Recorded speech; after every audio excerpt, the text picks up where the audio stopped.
What's going on, everybody? It's your boy BJ, DJ. You are now tuned in to the B side. That's right, this is the B side. And for this particular episode, I want to touch base on what I was talking about in episode 21.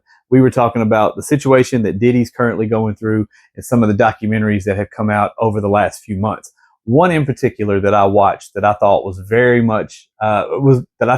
informative was one called "The Making of a Bad Boy," and it was on Peacock.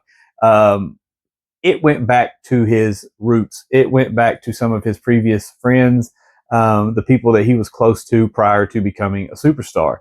And one of the statements that one person said on there, it was crazy. It was like monsters don't exist; they are created.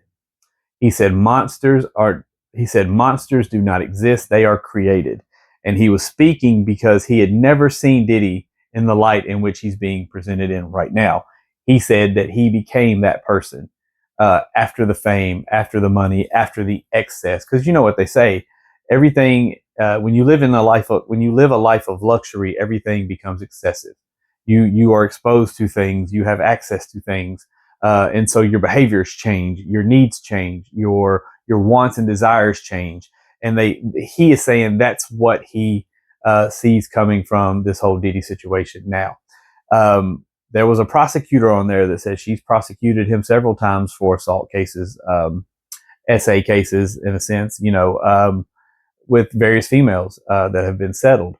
The thing that did it for me, this is when I decided I would finally speak on the topic in general, is the video surfaced of him beating the hell out of Cassie and dragging her down the hallway at the hotel.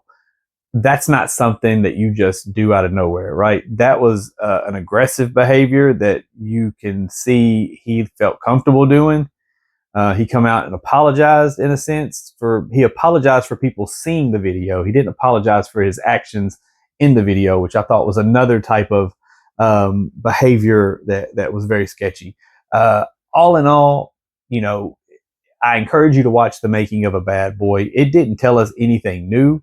But it did bring some of the actions to the forefront. It brought some of the proof, put it right out there in front of us, because some of the people speaking on it were people that grew up with him, and they were also people that were involved with him in the music business. A lot of people are saying that it's just because Al B. Shore is a little salty about the whole situation with him and Kim. But I think Al B. Shore brought a lot of things. Obviously, he's being sued. Or he's got a lawsuit pending against the whole thing because he feels like Kim was possibly, he feels like Puff had something to do with Kim's death. Who knows? Again, I think, like I said in episode 21, I think there's going to be a lot of things brought forth this year. I think this is going to be the wildest case we've ever seen in my life. I don't remember there being a big ordeal about the R. Kelly case. I don't remember there being a big ordeal about the Jeffrey Epstein thing.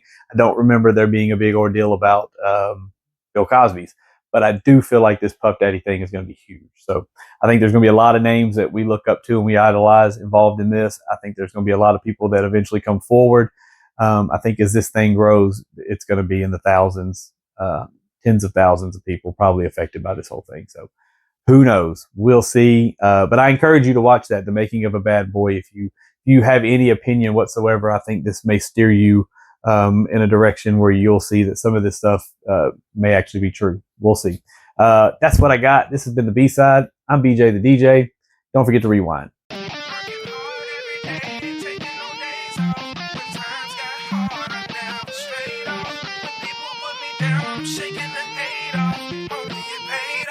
Homie,